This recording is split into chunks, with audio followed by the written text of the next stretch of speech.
Okay, so I was only planning on doing Shadowverse content, but this is probably going to be the only exception for now. Energy counters, or the energy crest is coming out, and I really wanted to showcase this deck a lot. And I'm going to be on a feature match the next week. So yeah, and I really love this deck compared to all the other Vanguard decks. Uh, Time Stamping Dragon and Lost Legends are probably one of my favorite units as of now. So the fact that it's no Chrono Jet, but it looks like it's my bread and butter. And I really love it. So yeah, before we get this out of the way, take my deck list as a reference, but this is probably the best deck build that I have played as of now. I really enjoy it. It's fun. It's not the best. It doesn't compete with those Shiranui decks or Luard. I did play it against Jutberg when the Jutberg, Leonor, and uh, the other dragon, the other Dark State decks were in rotation, and Mushi King, and the deck did pretty well. Obviously, I was cheating a little bit and I was proxying the energy counter, but now that the energy counter is out, we still haven't got this promo. I don't know when the promo is coming out, but use my deck profile as a reference. And yeah, so without further ado, Time Stamping Dragon. He's the man. He's the boy. He's the man, the myth, the legend. Here, let me see if you can see it. Uh, like my lighting, it's still not the best, so bear with me, and I'm sorry. Still trying to figure that one out. But yeah, without further ado, let's get started. So for the right line, I'm gonna put this on the side. For the right line, I'm playing the Energy Crest that still hasn't arrived yet for me. One Chronodran, cause yeah, why not? The Bruce lineup. I was trying the Dragul lineup. The Dragul line is pretty good. It gets very aggressive and it's very annoying, but I really enjoyed this one. Uh, just this guy soul charges one and then put something in the back. So if he goes second, it will at least hit unless your opponent wants to guard with extra cards. And this guy just put it back into the soul and just do a card, so you will have at least 3 cards in soul. And yeah, obviously the other one could be better, but for no reason I find this one better, and I prefer this one over the Dragul one. But yeah, and well, the man, the deck profile, it's about him. So Time Stamping Dragon. Time Stamping Dragon is pretty freaking good. His effect, just gonna say it one time, is that when he attacks a Vanguard, counterblast 1 and choose one rear guard with a different name card in your field and put it into the binding zone, and then call something 1 grade higher than the one that you called. So basically time leap it. And well, yeah. And did I read that correctly? No, I read it correctly. Just basically grab a card that is not in your binding zone and bind it. Hopefully I made myself clear. And then the other effect is that if you bind a grade 2 or lower, you just basically time leap and call something higher. If you bind a grade 3, he gets triple drive. Now, if your opponent is a grade 3, you get to choose 2 instead, so it's pretty good. So you could get triple drive and call something, or you could just call 2 units, so you have 5 attacks, or you could just go 4 attacks and triple drive check. The other thing is that the units that he calls will get 10k, and if you give him triple drive, he will get 10k. So he will get at least to a 28, or if you persona ride, you're going to be at a 33. Yeah, 23 or 33. I think I didn't said the numbers correctly over there, but yeah, that's basically it. Hopefully I explain myself with the deck. If not, correct me in the comment section. So starting off with the trigger lineup's a little bit it's up to personal preference. So we got criticals, we got 7 criticals. Originally, when I was playtesting the deck, all triggers had to be different in order to at least get the Time Stamping Dragon in case something went bad. But now with the promo, you don't really have to do that, but I kind of just decided to keep a little bit of different a different trigger lineup just in case. Uh, Critical triggers, obviously you could seal the game pretty fast. Fronts, I only playing this ones because extra shield value. You draw a lot of cards at a certain point that sometimes you will have half your deck in your hand, and I really don't see why you want to play draws instead of this. You will not deck out since you will be putting cards in your bottom of your deck, but you do need the shield value. So this and the cat is going to be the 20k shields that you sometimes might need. And finally but not least, heal triggers, and I'm using the Dark State over trigger. It could be something else. At least this is the one that I'm currently using. I really like it. I really like the extra 10k and a critical for the Vanguard every turn. I was playing the blue one. You could play the blue one, but I feel like the Dark State one, it's way better. So now for the actual units, playing 3 copies of the Time Stamping Dragon for Persona Ride, 4 copies of Diabolus Charge Nate.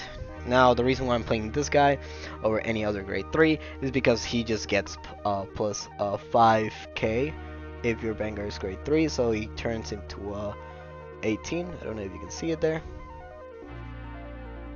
I don't know why I'm showing it to you, but he just basically gets plus 5k, gets 2 very annoying numbers. If you bring it with Time Stamping Dragon, that sometimes will come up, he will turn into a 28. If you are in Persona, he turns into a 38, so it gets very annoying. Obviously, the turn that you put it on the field, might be 18, but if you boost it, it will get to very annoying numbers, especially, if he gets boosted by a swirler. It will be very annoying. That's kind of like the bread and butter, so you could just go ahead and use Time Stamping Dragon to just time leap the entire column. So as you time leap Nate and a swirler, you just get to bring a grade 2, and he gets triple drive check. So that's the reason why this is probably the only card right now that is useful. And I have tried a bunch of other cards, but that's the only one that works. Finally but not least, I'm playing the Gradle. I really want the Persona Ride due to Laminia. I think that's what her name is. So the Persona Ride. I just need Persona. That's it. Next, grade 2s promo. Goat is freaking good. I don't know when we're going to get this, but this is probably the bread and butter of the deck. As soon as this card got revealed, I needed to start playing this deck and test it out. So the Goat, Energy Blast 5, sorry, Energy Blast 3. Put this in the if your Vanguard is Gear Dragon, that Time Stamping is, you put this into the bottom of the deck. You draw a card, and you choose one card in your bind zone and put it into the drop. Sorry, into your bottom of the deck. So you basically will probably never deck out, and you just draw a card. So that's pretty good. But the important part is that Time Stamping Dragon must choose cards that are not in your bind zone. So this keeps your bind zone refreshed, and that was kind of like the problem. After a certain point, you just basically ran out of cards to bind because you already binded all your names. So the Goat just fixes that problem. Next, we're playing 4 copies of Laminia. This, you at least want to see one in your opening hand to discard it, so you could cycle it. And if you Persona Ride, if you have this on your soul, she gets this. She gets any grade 3. Time Stamping Dragon, so you can get the triple drive check. Any grade 2, so you can get any grade 1, so you can get into the Goat. She's pretty good. That's the reason why I'm playing the Gradle instead of the ladder. Love it.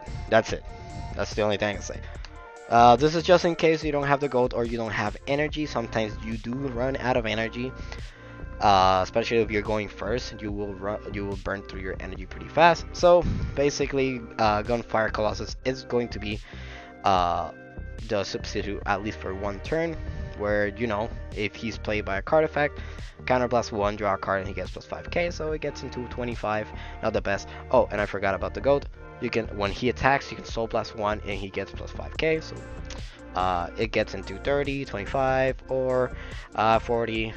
It gets into numbers, so it gets pretty annoying. Finally but not least, another grade 2, just in case, I'm playing one Steam Fighter Arcandia, just for the shield value. Sometimes he comes out. He's just a 10k shield.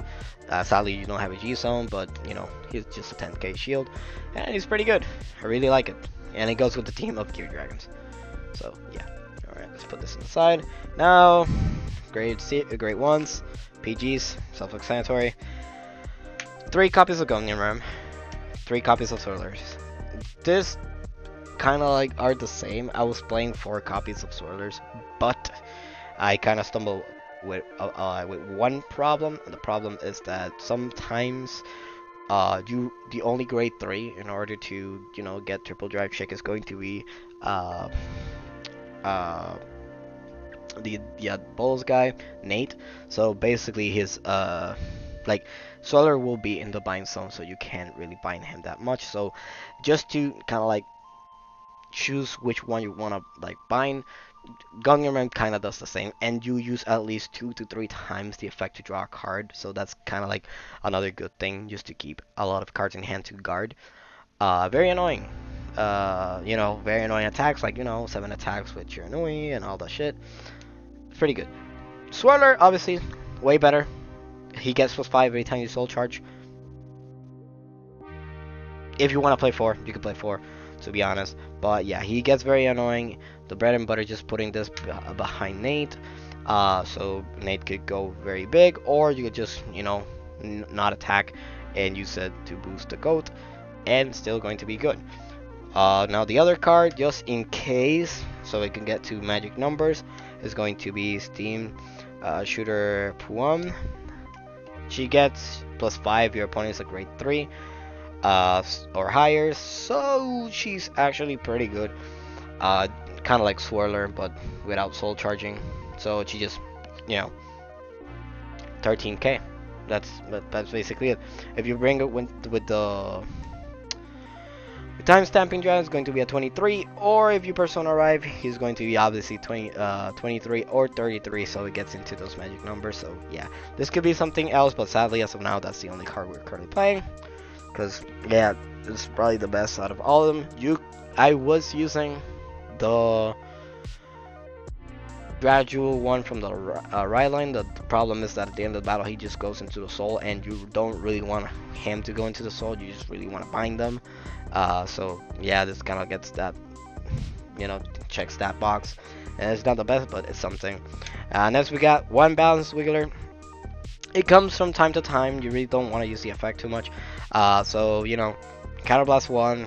Prefer one of the following depending on how many cards your opponent has. If your opponent has 2 or less regards, that's +5k, and 3 or more, choose one of your opponent's regard in the front row and just retire it. Sometimes the effect to retire comes up. It gets very overwhelming, so you really want to get into the wiggler.